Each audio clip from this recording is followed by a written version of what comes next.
ரேகாவால தான் முத்து மீனாவோட வீடு திரும்பவும் அவங்களுக்கு கிடைக்க போகுது. அது என்ன அப்படிங்கிறத தான் இந்த வீடியோல நம்ம பார்க்க போறோம். ப்ரோமோல பார்த்துருப்பீங்க.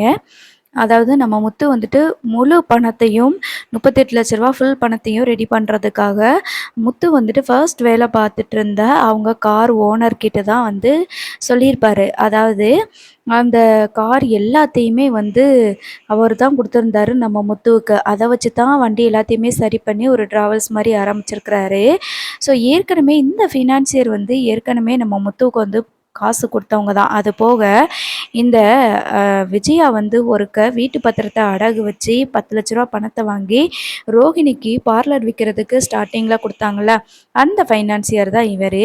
இவர்கிட்ட வந்துட்டு போய் மறுபடியும் பணத்த கேட்கும்போது, இவர் நான் தரமாட்டேன் அப்படின்னு சொல்லிடுறாரு. அதாவது இவர் கார் எல்லாத்தையுமே வந்து ரெடி பண்ணிட்டாரு. அந்த காருக்கெல்லாம் சேர்த்து ஃபைனான்ஸ் பண்ண சொல்லி கேட்டிருப்பாரு.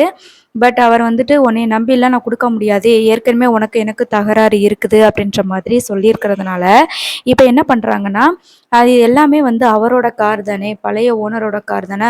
அவர் சொன்னா, அவர் கேரண்டி குடுத்தா வந்து நீங்க வந்து எனக்கு பணம் குடுப்பீங்களா? அப்படின்ற மாதிரி கேட்டு தான் அந்த பணத்த வந்து ரெடி பண்ணியிருப்பாங்க. ரூ. 38,00,000 பணத்த. இதுக்கு முன்னாடி இந்த சிந்தாமணி வந்து வீட்ட ஏலத்துல விடுறதுக்கு நோட்டீஸ் வேற அனுப்பியிருப்பாங்க. அதுல தான் அந்த பணத்த வச்சு தான் மொத்த பணத்தையும் அடைச்சு வீட்ட மீட்டலாம் அப்படின்ற பேர்ல அவங்க வந்து போயிருப்பாங்க. அப்பதான் வந்து சிந்தாமணி வந்து அவங்களோட ஆட்கள அனுப்பி மீனா கொண்டு வர்ற பணத்த வந்து எடுத்துருவாங்க. இதுக்கு பணத்த சேர்க்கறதுக்கு எவ்வளோ கஷ்டப்பட்டாங்க. அதே மாதிரி பணத்தையும் பத்திரமா வச்சிருக்கணும்ல. இதே மாரி தான் நெறைய பேர் கமெண்ட் பண்ணியிருந்தாங்க. ஸோ இப்ப மீனா கிட்ட இருந்து அந்த பணத்த எடுத்துட்டு போயிடுறாங்க. பணத்த எடுத்துட்டு போனதுக்கப்புறமா சிந்தாமணியோட ஏற்பாடு பண்ண அந்த ஆளு வந்து ஃபோன் போட்டு சொல்றாரு. "அக்கா நான் மீனா கிட்டேருந்து பணத்த எடுத்துட்டேன்க்கா" அப்படின்னு சொல்றாங்க. சரி இனிமே ஏலத்த ரொம்ப தைரியமா நடத்தலாம் அப்படின்னு சொல்லிட்டு, ஏலத்த வந்து கேட்டுட்ருக்காங்க ஒவ்வொருத்தவங்களான்னு. இங்க நேரம் ஆக ஆக பயங்கர டென்ஷன் ஆயிட்டுருக்குது. மீனா இருந்துட்டு முத்துவுக்கு கால் பண்ணி, இந்த மாரி கத்திய காட்டி என்கிட்ட இருக்கிற பணத்த வந்து எடுத்துட்டு போயிட்டாங்க அப்படின்ற மாதிரி சொல்றாங்க. அந்த நேரம் நம்ம முத்து வந்துட்டு வேகமா பைக் எடுத்துட்டு போயிட்டு எல்லா இடத்துலயும் தேடி பார்க்குறாரு.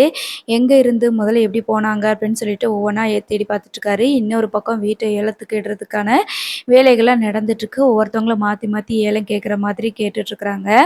ஸோ இப்போது ஏலத்தை வந்து நடத்த விடாமல் தடுத்து மொத்த பணத்தையும் கொண்டு போய் கொடுத்தா மட்டும்தான் ஏலத்துக்குள்ள வீட்டை வந்து விடாமல் நுப்பாட்டுவாங்க அப்படி தானே. ஸோ இந்த டயத்தில் வந்து பார்த்திங்கன்னா கரெக்டாக ரேகா வந்து வந்துடுறாங்க.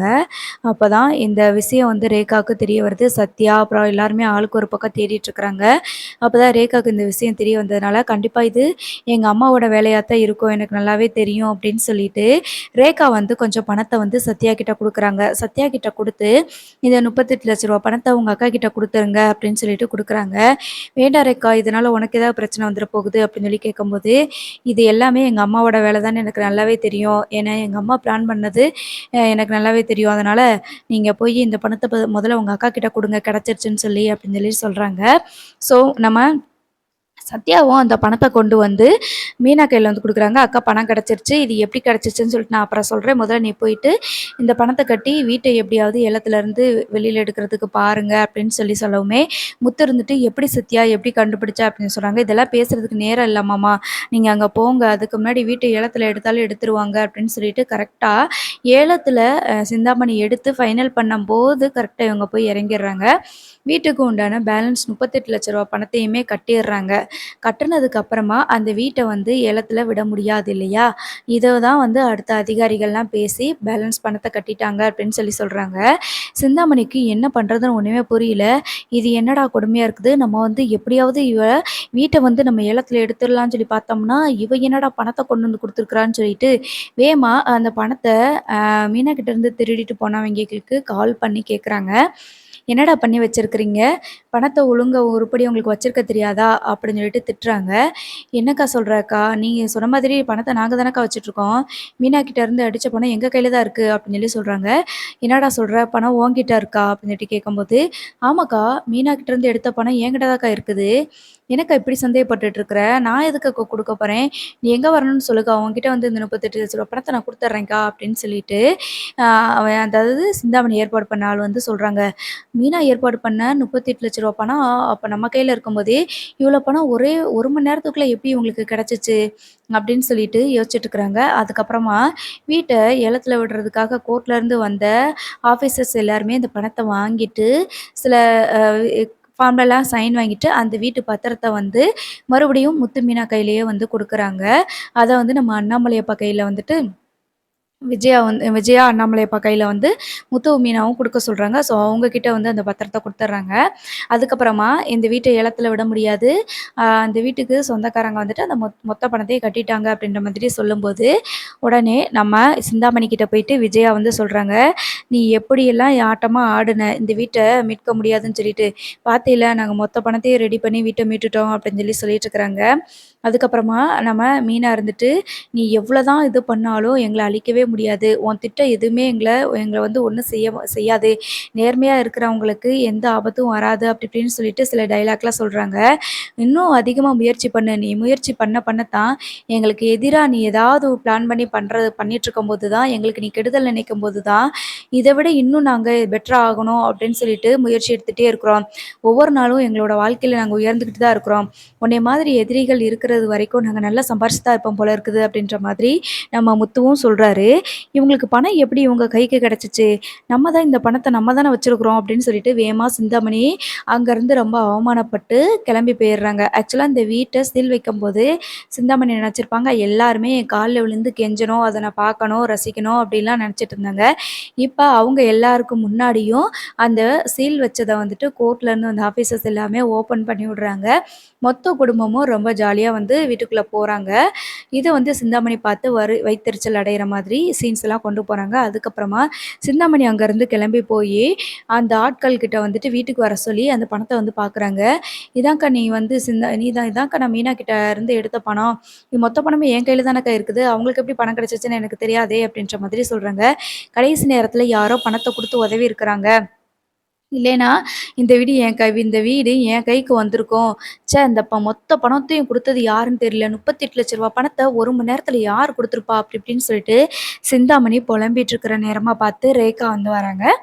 ரேகா வந்துட்டு, "என்னம்மா மீனா கிட்ட இருந்து எடுத்த பணம் எப்படி திரும்பவும் மீனா கைக்கே போச்சு அப்படின்னு சொல்லிட்டு பார்க்குறியா?" அப்படின்ற மாதிரி கேட்குறாங்க. "நீ எப்போ ஊர்ல இருந்து வந்த?" அப்படின்னு சொல்லிட்டு ரேகா பார்த்து கேட்கும்போது, "இதெல்லாம் இருக்கட்டும்மா, மீனா கிட்ட இருந்து நீ தானே பணத்த எடுத்த?" அப்படின்னு சொல்றாங்க. "அதெல்லாம் இல்லையே" அப்படின்னு சொல்லும்போது, "அதான் உன் ஆளு அழகா எல்லா உண்மையும் சொல்லிட்டாங்களே. இது எதுக்கும்மா இப்படி இருக்கிற? ஒருத்தவங்க உழைப்ப எப்படியெல்லாம் வந்து நீ இது பண்ண முடியுமோ அந்த அளவுக்கு கஷ்டப்படுத்துற. நல்லவங்கள நீ கஷ்டப்படுத்துறியே! நீலாம் நல்லா இருப்பியா?" அப்படி இப்படின்னு சொல்லி திட்டிட்டு இருக்கிறாங்க. "இதெல்லாம் உன் வேலையா?" அப்படின்னு சொல்லிட்டு சிந்தாமணி கேட்கும்போது, "ஆமா. அவங்களோட பணத்த நீ இப்படி அநியாயமா ஆள வச்சு திருட வச்சிருக்கிற. அவங்களுக்கு இந்த வீடு அவங்க கையில இருந்து கைய விட்டு போறதுல உனக்கு என்ன சந்தோஷம்? அந்த வீட நீ வாங்கி நீ என்ன செய்ய போற?" அப்படின்னு சொல்லிட்டு பயங்கரமா ரேகா வந்து திட்டிட்டு இருக்கிறாங்க. "என்ன அவமானப்படுத்திட்டல்ல நீயி, உனக்கு எப்படி 38 லட்ச ரூவா பணம் உனக்கு எப்படி கிடைச்சுச்சு?" அப்படின்னு சொல்லிட்டு ரேகாவ பார்த்து இந்த சிந்தாமணி வந்து கேட்குறாங்க. அதுக்கு நம்ம ரேகா இருந்துட்டு, "அதான் நீ கோடி கோடியா சம்பாரிச்சு வச்சிருக்கிறேல்ல, இப்படி ஏழைங்களோட வயித்துல அடிச்சு, அதுலேருந்து தான் ரூ. 38,00,000 பணத்த நான் எடுத்தேன்." அப்படின்னு சொல்லிட்டு ரேகா வந்து சொல்றாங்க. "இப்போ உனக்கு தேவையான ரூ. 38,00,000 பணம் உன் கையில வந்துருச்சுல்ல, இனி உன்னோட வேலைய மட்டும் பாரு. இனிமே மீனா விஷயத்துல தலையிடாத." அப்படின்ற மாதிரி சொல்றாங்க. "ஏன்டி நீ என் வயித்துல தானடி பிறந்த, நீ மட்டும் ஏன்டி இப்படி இருக்கிற?" அப்படின்னு சொல்லிட்டு ரேகாவ திட்டுறாங்க. "உன் புத்தி எனக்கு வந்துராம இருக்கிறத நெனச்சு நான் கடவுள்கிட்ட வந்துட்டு இப்போ வரைக்கும் வேண்டிட்டு இருக்கேன். உன் புத்தி மட்டும் எனக்கு வந்துரவே கூடாது." அப்படின்னு சொல்லும்போது சிந்தாமணி வந்துட்டு ரேகாவ ஒரு அடி அடிச்சிடுறாங்க. "என்னோட ஆசை, என்னோட கனவு எல்லாத்தையும் திட்டம் எல்லாத்துலயும் மண்ண வாரி போட்டுட்டீங்க." அப்படின்னு சொல்லிட்டு ரேகா வந்து சொல்றாங்க. அதுக்கப்புறமா அடுத்தவங்கள அழிக்கணும்னு நெனைக்கிறதுல உனக்கு என்ன சந்தோஷமோ? அப்படின்னு சொல்லிட்டு ரேகா பதிலுக்கு பேசுறாங்க. "இனிமே வந்து உன்னைய சும்மா விடக்கூடாது." அப்படின்னு சொல்லிட்டு உடனே வந்து சிந்தாமணி வந்து ரேகாவோட அப்பாவுக்கு கால் பண்ணி வீட்டுக்கு வர சொல்றாங்க. இது ஒரு பக்கம் நடந்துட்டுருக்க. இன்னொரு பக்கம் பார்த்தீங்கன்னா, நம்ம முத்து வந்துட்டு அண்ணாமலை அப்பாவ மொத நீங்க வீட்டுக்குள்ள போப்பா. பல கஷ்டங்களுக்கும், போராட்டங்களுக்கும் தாண்டி இந்த வீடு நம்ம கைக்கு கிடைச்சிருக்குது." அப்படின்னு சொல்லிட்டு நம்ம அண்ணாமலை அப்பாவ மொத வீட்டுக்குள்ள வந்துட்டு அனுப்புறாங்க. வீட்டுக்குள்ள வந்ததுமே வந்துட்டு அண்ணாமலை அப்பா இருந்துட்டு, "ரொம்ப சந்தோஷம். இந்த வீடு திரும்பவும் எனக்கு கிடைக்குமான்னு சொல்லிட்டு அவ்வளோ ஒரு குழப்பத்தில இருந்தேன். வந்தேன். ஆனா கடைசி நிமிஷம் வரைக்கும் போராடி இந்த வீட்ட வந்து நீங்க மீட்டு எடுத்து குடுத்துட்டீங்க அப்படின்னு சொல்லிட்டு, நம்ம அண்ணாமலை அப்பா வந்து சொல்லிட்டு இருக்கிறாரு.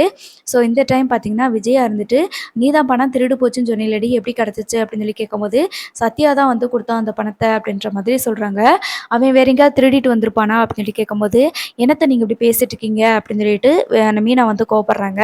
"அண்ணாமலை அப்பா, மறுபடியும் உன் வேலைய ஆரம்பிச்சுட்டியா? எதுக்கு இப்படி வந்து பேசிக்கிட்டு இருக்கிற?" அப்படின்னு சொல்லி அண்ணாமலை அப்பா வந்துட்டு விஜயாவ திட்டிட்டு இருக்கிறாங்க. ஸோ நம்ம ரவி, ஸ்ருதின்னு சொல்லிட்டு எல்லாருமே வீட்டுக்குள்ள வராங்க.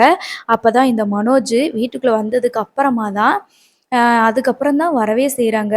"எல்லாருமே வீட்டுக்குள்ள வந்துட்டீங்களா? ஓகே. நான் ரவிக்கிட்ட கேட்டேன். ஃபோன் போட்டு கேட்டேன். சொன்னான். வீட வந்து நம்ம மீட்டுட்டோம் அப்படின்னு சொல்லிட்டு ரொம்ப கேஷுவலா வந்துட்டுருக்காங்க. நம்ம முத்துவுக்கு வந்து பயங்கரமா கோவம் வருது. வீட்ட மீட்கிறதுக்குன்னு ஒரு சின்ன ஹெல்ப் கூட நீ பண்ணல. கடைசியில பணம் காணாம போனம்போது கூட நீ தேடணும்னு சொல்லிட்டு ஒரு ஸ்டெப் கூட நீ எடுக்கல. இப்போ வீட நம்ம வாங்குனதுக்கு அப்புறமா எவ்வளோ வேகமா வந்து உள்ள உட்காந்துருக்கான்னு பாருங்கப்பா அப்படின்னு சொல்லிட்டு அண்ணாமலை அப்பா கிட்ட சொல்லி ஒரு திட்டு, ஒரு சண்டை நடந்துட்டு இருக்குது. இருந்தாலும் மனோஜ் வந்து அந்த வீட்ட விட்டு போக மாட்டாங்கங்கிறது நமக்கு நல்லாவே தெரியும். அப்போ முத்து இருந்துட்டு வேகமா மீனாவ கூப்பிட்டுட்டு சத்யா வீட்டுக்கு போறாங்க. சத்யா கிட்ட வந்துட்டு, "எப்புட்றா பணம் கிடைச்சுச்சு?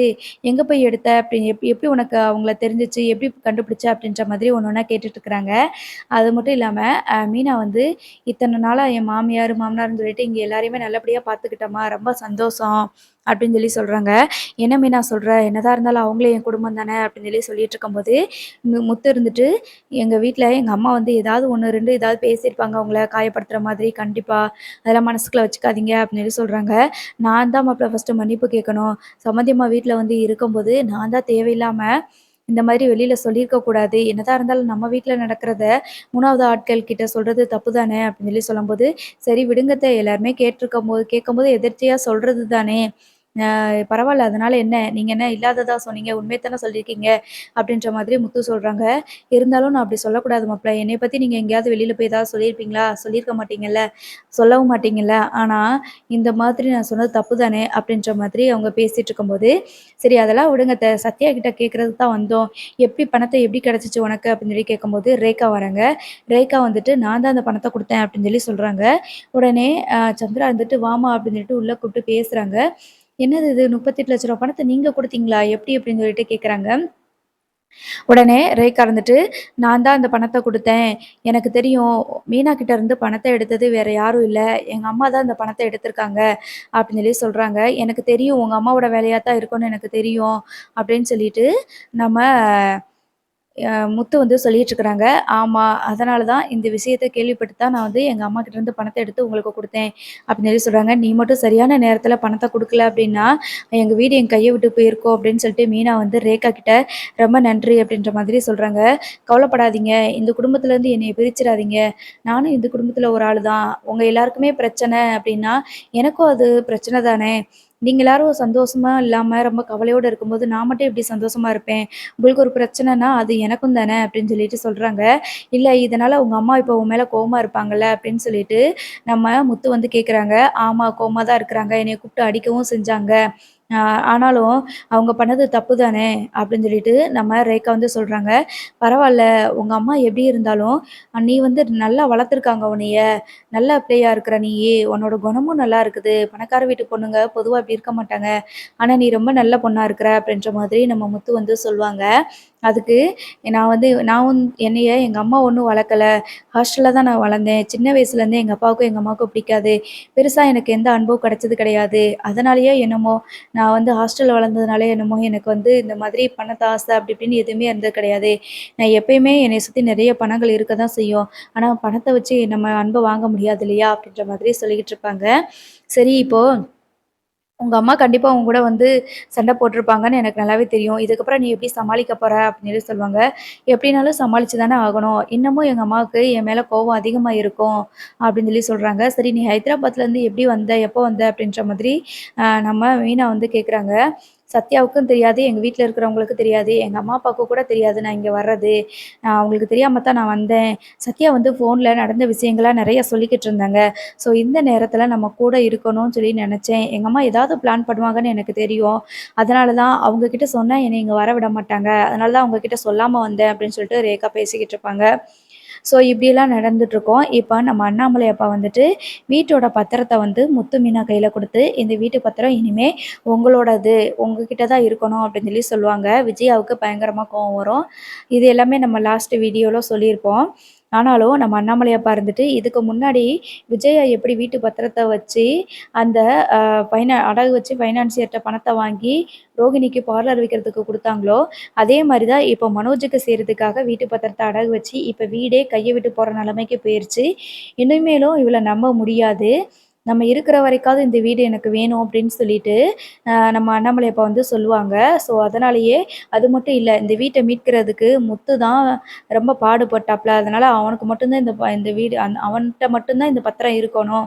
அவன் மட்டும் தான் இந்த பொறுப்பா பார்த்துக்குருவான். ஏன்னா, இந்த வீட்ட மீட்கிறதுல அவ்ளோ கஷ்டப்பட்டவன் அவன் ஒருத்தன் மட்டும் தான். எல்லா பணத்தையும் குடுத்தவனும் அவன் தான். அதனால அவன்கிட்ட தான் இந்த பத்திரம் இருக்கணும். இது என்னோட முடிவு. வேற யார்கிட்டயும் நீ குடுக்கவும் கூடாது அப்படின்னு சொல்லிட்டு, நம்ம அண்ணாமலை அப்பா வந்து முத்து மீனா கையில அந்த பத்திரத்த வந்து குடுக்குறாங்க. ஸோ, பாப்போம் அடுத்து என்ன நடக்குதுன்னு.